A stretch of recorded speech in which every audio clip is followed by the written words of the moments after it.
itikaf selama kita berada dalam masjid, lalu mendapat pahala dari Allah Subhanahu wa taala.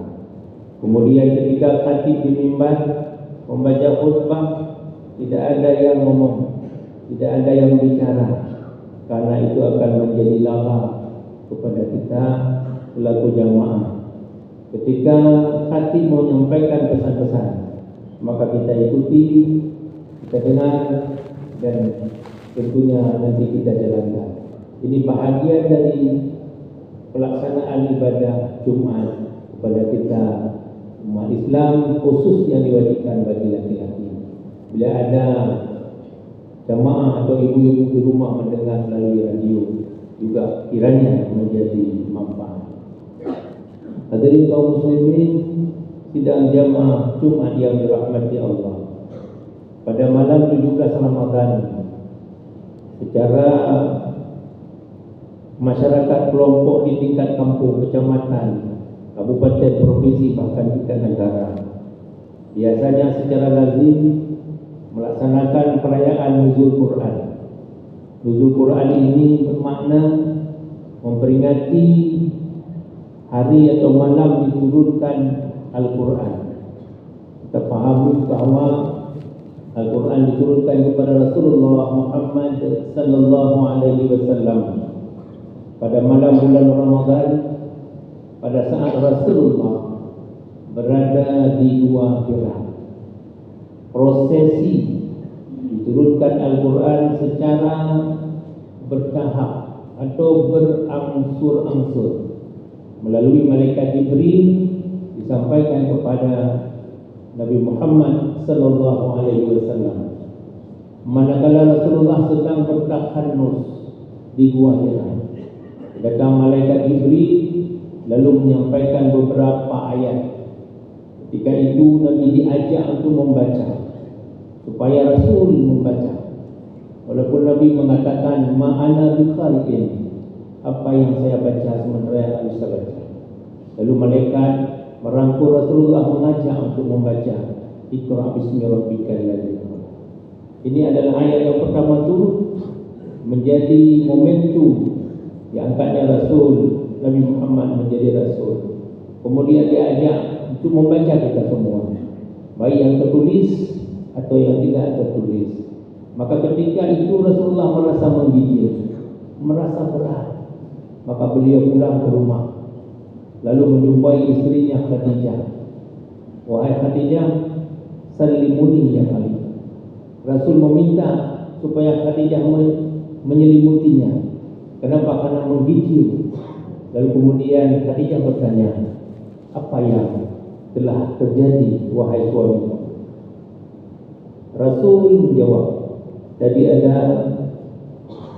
seorang laki-laki berpakaian putih bersih menyampaikan ayat bacaan-bacaan kepada saya. Ketika itu Khadijah menenangkan hati Rasulullah. Tenang wahai suamiku, nanti aku tanya informasi ini ke saudara ayah. Ketika itu Khadijah keluar dari rumah, menjumpai Waraqah bin Nawfal. Singkat cerita, diskusi dan bertanya.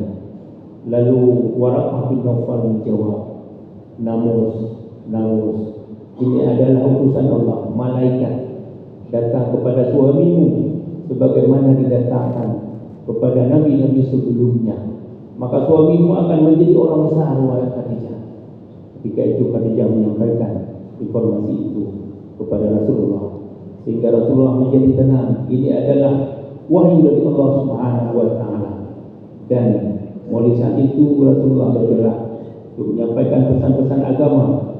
Pertama awal-awal secara sembunyi-sembunyi, lalu kemudian turun ayat berikutnya pada tahun-tahun berikutnya, fasda' bima tu'mar wa 'anil musyrikin. Sampaikan secara terang-terangan, maka ketika itulah dakwah berkembang.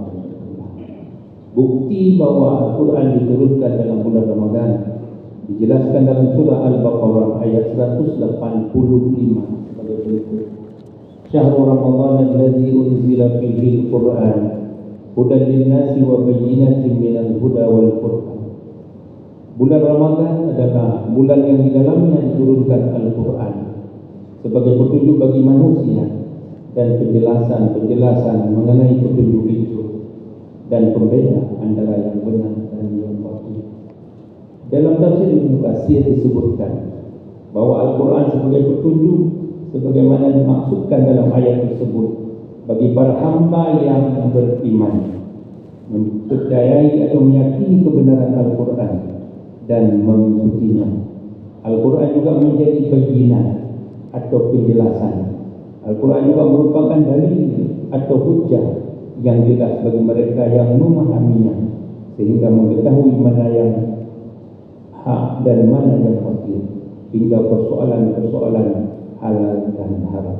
Hadirin kaum muslimin sidang jamaah Jumat yang dirahmati Allah, Al-Quran menjadi petunjuk bagi kita. Minimal ada 6 hal yang dijelaskan dalam Al-Quran sebagai dasar untuk kita pedomani. Yang pertama sekali, Al-Quran menjelaskan tentang akidah. Bagaimana kita diajarkan untuk bertauhid kepada Allah, meyakini bahwa Allah itu esa, maka dijelaskan dalam Al-Quran. Barangkali ini menjadi kajian satu ilmu